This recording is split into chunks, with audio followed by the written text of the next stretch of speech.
అంచేత అలాగా ఒక చలనం కావాలి, మైండ్కి బాడీకి ఒక చలనం కావాలంటే ఆ ఎఫ్ఐఆర్ లేకపోతే ఎండిపోతారు. ఎండిపోయిన అమ్మాయిని చూస్తే నాకు అలాగే అనిపిస్తుంది, ఇది వేస్ట్ అని. అలాగే ఎండిపోయిన అబ్బాయిలు కూడా ఉంటారు, వాడు శూన్యులు చూస్తూ ఉంటాడు, మంచి మంచి బట్టలు వేసుకుంటాడు, అన్నీ ఉంటాడు, అని చూడగానే చెప్పచ్చు ఇది వేస్ట్ ఆఫ్ ఇండియా అని. అమ్మాయిని కూడా చూసి చెప్పచ్చు ఇది వేస్ట్ ఆఫ్ యూనివర్స్ అని.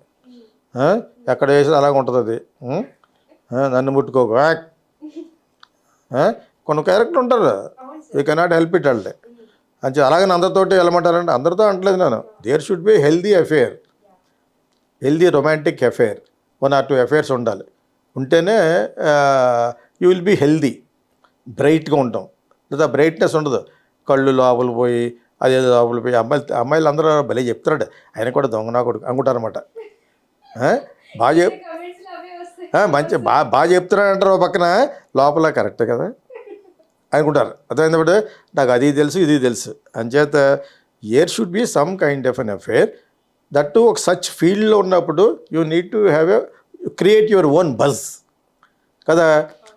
దాని గురించే కాదు, బజ్ కాకపోయినా కూడా how do you look happy, you must be happy.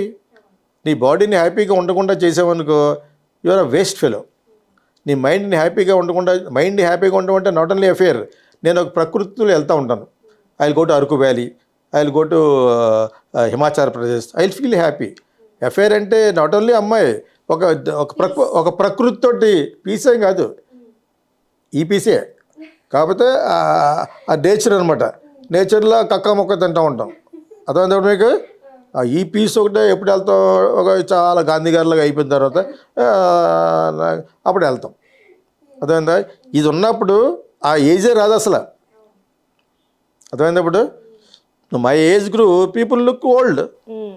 నీకు అర్థమైనప్పుడు ఏజ్కి బట్టి చెప్పను, అది వేరే విషయం. బట్ ఎందుకు because you have to be healthy. ఆ హెల్దీ టిప్స్ కావాలి. కోకోనట్ ఆయిల్ వాడండి, బాడీ మిల్క్ వాడండి, ఎక్సర్సైజ్ చేయండి, అక్యుప్రెషర్ చేసుకోండి. టక్ ఎందుకు చెప్పేశాను? ఇవన్నీ ఇప్పటి నుంచి కాదు, 20 years నుంచి చేస్తున్నాను నేను. అండ్ నా దగ్గర వర్క్ చేయడానికి వచ్చి నేర్చుకోవడానికి వచ్చిన డైరెక్టర్స్ని అందరినీ నెయిల్స్ కట్ చేసుకోండి, కోకోనట్ ఆయిల్ రాయండి, బాడీ మిల్క్ రాయండి, మార్నింగ్ అండ్ ఈవినింగ్ స్నానం చేయండి, బ్రష్ చేసుకోండి 2-3 times. If you're sugar patient 3 times చేసుకోండి, బ్రష్ చేసుకోండి, ఇన్సులిన్ వాడండి, అదే వాడండి. But be